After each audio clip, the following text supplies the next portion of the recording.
Mojtaba Khamenei ndiye kiongozi mkuu mpya, yani supreme leader wa Iran, na hii ni TriGen Media. Iran imeingia katika kipindi kipya cha kisiasa baada ya kuchaguliwa kwa Mojtaba Khamenei kuwa kiongozi mkuu ama supreme leader wa Jamhuri ya Kiislamu ya Iran. Uamuzi huu umetangazwa na chombo cha wanazuoni wa kidini kinachoitwa Assembly of Experts ambacho kikatiba kina mamlaka ya kumchagua kiongozi mkuu wa nchi hiyo. Mojtaba anachukua nafasi ya baba yake Ayatollah Ali Khamenei aliyekuwa kiongozi wa Iran kwa zaidi ya miaka 30 kabla ya kuuawa kwake katika vita vinavyoendelea kati ya Iran, Marekani na Israel. Hatua hii imeibua mjadala mkubwa ndani na nje ya Iran, huku baadhi ya wachambuzi wakisema inaweza kuonekana kama mfumo wa kifalme ndani ya taifa ambalo awali lilipinga utawala wa kifalme wakati wa Shah wa Iran. Hadhi yake ni ipi hasa kidini? Mojtaba katika ngazi ya kidini ya Kiislamu anajulikana kwa cheo cha Hojatolizam ambacho ni cheo cha kati kabisa katika uongozi wa wanazuoni wa kidini. Cheo hiki kiko chini ya Ayatollah ambacho kwa kawaida hutumiwa na viongozi wakubwa wa kidini nchini Iran. Ingawa hana hadhi ya juu kabisa ya kidini kama baba yake, ushawishi wake mkubwa wa kisiasa na uhusiano wake na wanazuoni wa kihafidhina ulimwezesha kukubalika zaidi kama kiongozi mkuu wa nchi. Ushawishi wake wa ndani ya mfumo wa Iran ni kwamba kwa miaka mingi Mojtaba alifanya kazi nyuma ya pazia katika ofisi ya baba yake, akiwa mmoja wa watu wenye nguvu kubwa katika mfumo wa utawala wa Iran. Vyombo vya habari vya kimataifa kama Reuters vimeripoti kwamba alikuwa na uhusiano wa karibu sana na Islamic Revolutionary Guard Corps, yani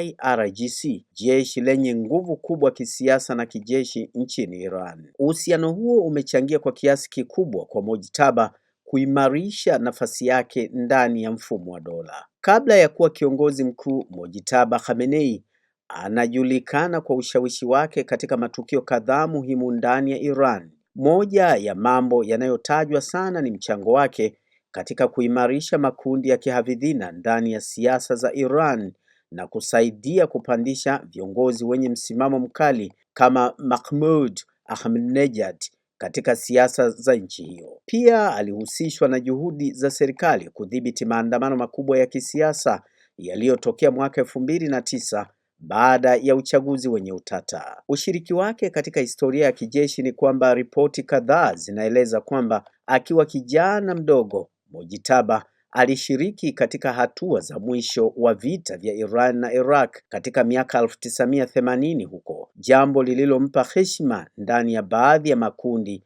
ya wanamapinduzi nchini Iran. Ingawa hakuwahi kushika wadhifa rasmi wa kisiasa ama wa kijeshi kwa muda mrefu, ushirikiano huo unatajwa kama sehemu ya historia yake ya uzalendo ndani ya taifa hilo. Yapo matarajio kadhaa katika vita vinavyoendelea kutoka kwa Mojtaba. Kuchaguliwa kwake kunakuja wakati Iran iko katikati ya mvutano na vita kati yake na Israel pamoja na Marekani. Wachambuzi wa kimataifa wanaamini kuwa Mojtaba anaweza kuendeleza sera kali zaidi dhidi ya Marekani na washirika wake kutokana na historia yake ya kuunga mkono msimamo mkali wa kisiasa. Hali hiyo inaweza kuongeza mvutano kati ya eneo la Mashariki ya Kati na hata kuathiri masoko ya mafuta duniani. Msimamo wa jeshi na taasisi za Iran baada ya kutangazwa kwa kiongozi huyu mpya, jeshi la Iran pamoja na vikosi vya Revolutionary Guards vilitangaza kumuunga mkono Mojtaba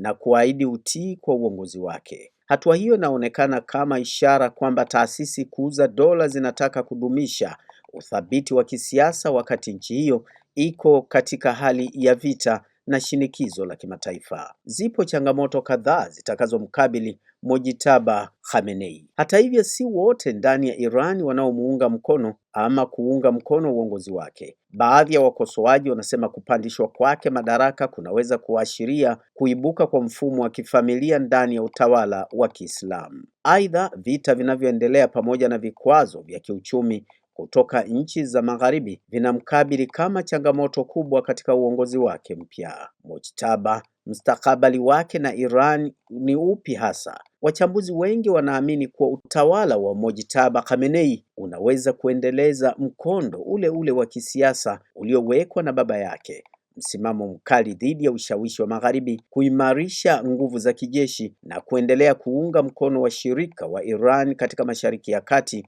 kama vile kundi la Hezbollah na makundi mengine ya muungano wa Iran. Kwa ujumla, kuchaguliwa kwa Mojtaba Khamenei kunafungua sura mpya katika historia ya Iran, akiwa na mchanganyiko wa ushawishi wa kidini, uhusiano wa kijeshi na urithi wa kisiasa kutoka kwa baba yake. Dunia sasa inaangalia kwa karibu kuona ikiwa ataendeleza sera kali za Iran ama kama ataamua kufungua njia mpya ya kidiplomasia katika kipindi hiki cha mvutano mkubwa wa kimataifa. Hii ni TriGen Media.